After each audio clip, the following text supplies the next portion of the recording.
Brian Windhorst joins us from Boston. You have an opportunity to sort of get a vibe of how things stand. Stunned, still confident, shaken, rattled, anything? What do you got for me?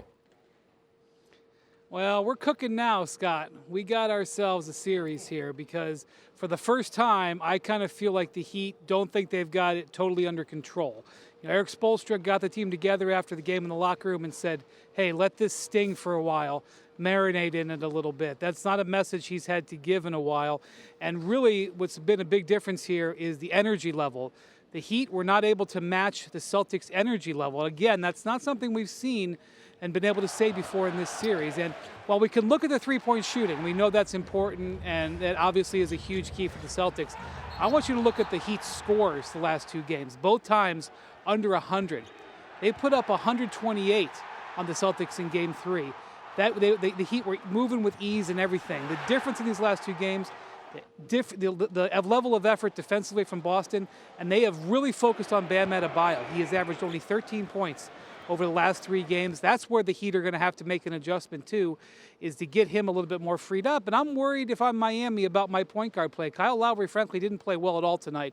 And I don't know whether Gabe Vincent's ankle is going to be good enough to go in 2 days. Yeah, obviously that's a huge thing if he can go, because he's a more significant contributor than some might realize. Now, Jaylen Brown said the next 2 games are going to be a lot of fun. That obviously means they're going to win Game 6. You've been around Boston a lot. Folks thought they quit Game 3. And, I mean, look, they got trucked. But they've been totally different since. What's your sense of what we see from here?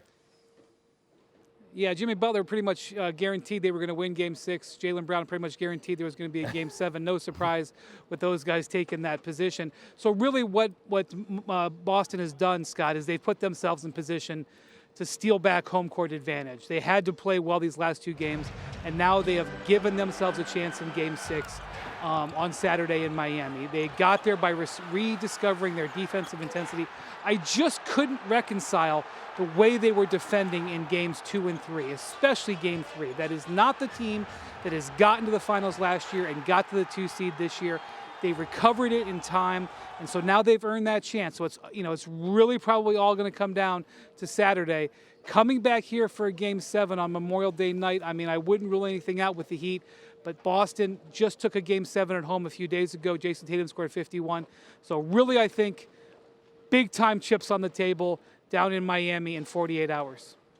There are tough trips to take in this business, but that trip back to Miami, that's not a bad one, is it? Well, between these 2 teams the last 2 years, we're now going to have 13 games between them. A lot of flights up and down the East Coast. So we're ready to make one more, I'm going to be honest with you. Yeah? I already booked myself to come back here on Sunday. Whoa. Heat index. Whoa. Whoa. Get back. Heat index wavering. Brian Windhorst, appreciate you as always, my man. Be well. All right, Vegas agrees. Interesting odds, right? Again, we got crushed from the analytics tweets about the percentages and this and that. Vegas sees the same things. They're making the Celtics favorites on the road in Game 6, and the Celtics have shorter odds to win the NBA title than do the Heat, who still lead the series 3-2. Thanks for watching ESPN on YouTube. For live streaming sports and premium content, subscribe to ESPN+.